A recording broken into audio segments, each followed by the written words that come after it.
ঠান্ডায় খুব কষ্ট পাচ্ছে তো। কে ঠান্ডায় কষ্ট পাচ্ছে? আমার ভাই বোন আছে। আগেটা তো বললাম। না প্রথম থেকে আমার প্রথম দিকে দেখতাম। বলছি বৌদি আমার ভাই বোন আছে তো।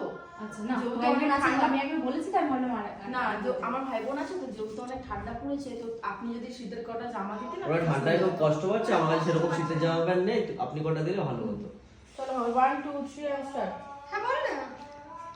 আসলে আমার ভাই বোন আছে তো, আর ঠান্ডায় খুব কষ্ট পাচ্ছে, খুব শীত পড়েছে তো।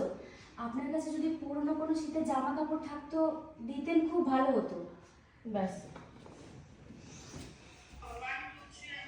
ভাই বোন আছে তো, আর ঠান্ডায় ওই খুব শোন। কষ্ট পাচ্ছে, খুব শীত পড়েছে তো। আসছি। আপনার কাছে যদি পুরনো কোনো তো গাইস এখন আমাদের চলছে মাইকের কোয়ালিটিও ভালো লাগছে না এখন বেশি। ইনহ্যান্স হয়ে গেছে রুমের ভিতরে তো। ক্লিয়ারিটি থাকছে। চলো আমরা এদিকে তো গাইস হ্যাঁ আমি দাঁড়াও লাইট ধরতে আসছি, চলো গাইস। দেখছো আমাদের সেটআপটা জানা